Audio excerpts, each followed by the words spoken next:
दुनिया के शोर में क्या आपने कभी उस खामोशी को महसूस किया है जो आपके अंदर बसी है? आज हम 3 ऐसी किताबों की गहराइयों में उतरेंगे जो सदियों से इंसानियत को रास्ता दिखा रही हैं। मार्कस ऑरेलियस की मेडिटेशंस, एकार्ट टोल की द पावर ऑफ नाउ और जापान की सदियों पुरानी हिकमत इकिगाई। ये सिर्फ समरीज नहीं है, ये एक सफर है आपके अपने आप से मिलने का। तैयार हो जाइए एक ऐसी स्टोरी टेलिंग के लिए जो आपके सोचने का नजरिया हमेशा के लिए बदल देगी। हम शुरुआत करते हैं लगभग 2000 साल पहले के रोम से। तसव्वुर कीजिए एक ऐसे इंसान का जो दुनिया का सबसे ताकतवर शख्स है, रोम का सम्राट मार्कस ऑरेलियस। लेकिन वो अपने महल के आराम में नहीं बल्कि जंग के मैदान में बैठा अपनी डायरी लिख रहा है। वो ये डायरी किसी और के लिए नहीं, सिर्फ अपने लिए लिख रहा है ताकि वो अपने दिमाग को शांत रख सके। मार्कस कहते हैं, हमारी जिंदगी वैसी ही बनती है जैसा हमारे ख्याल इसे बनाते हैं।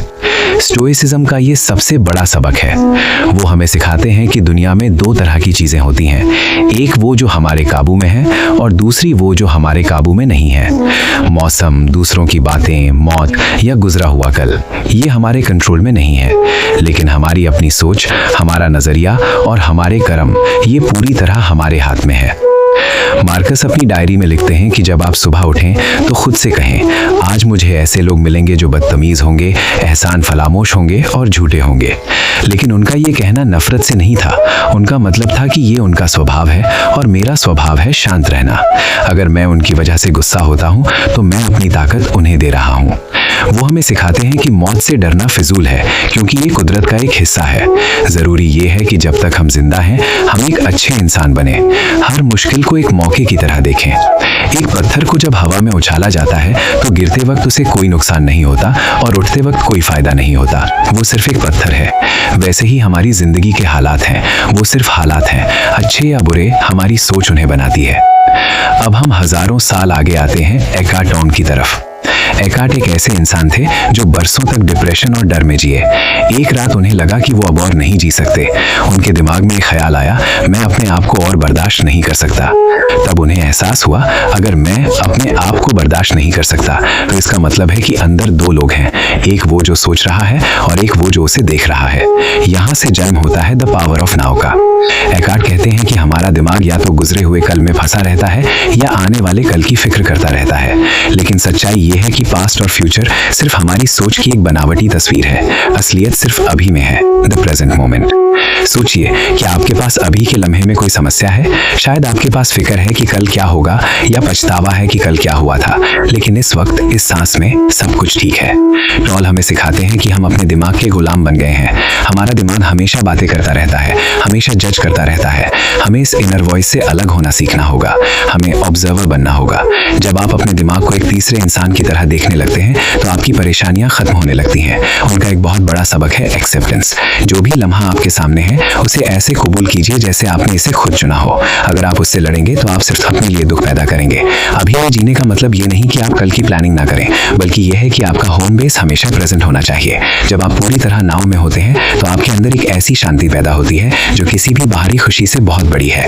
लेकिन सिर्फ शांत रहना काफी नहीं है, जिंदगी में एक दिशा की भी जरूरत होती है। यहाँ आता है जापान का कॉन्सेप्ट इकिगाई। जापान के एक छोटे से आइलैंड ओकिनावा में दुनिया के सबसे ज्यादा सेंटेनेरियंस यानी 100 साल से ज्यादा जीने वाले लोग रहते हैं। जब रिसर्चर्स ने उनसे पूछा कि उनकी लंबी और खुशहाल जिंदगी का राज क्या है तो उन्होंने कहा इकिगाई।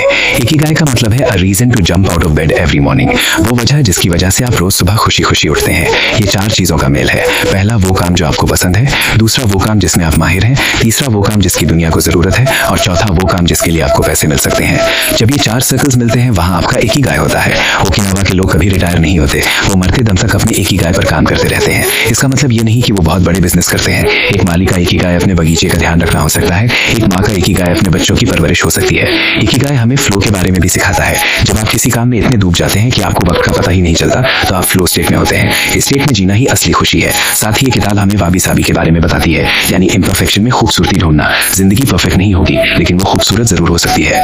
अब अगर हम इन तीनों किताबों को एक साथ देखें तो एक बहुत बड़ा सच निकल कर आता है। मार्कस ऑरेलियस ने हमें सिखाया कि बाहर की दुनिया हमारे काबू में नहीं है, लेकिन हमारा सेल्फ कंट्रोल जरूरी है। एकार्ट टोले ने बताया कि वो सेल्फ तभी मिल सकता है जब हम अभी में जिए, और इकिगाई ने हमें बताया कि अभी में जीते हुए हमें क्या काम करना चाहिए जो हमें सुकून दे।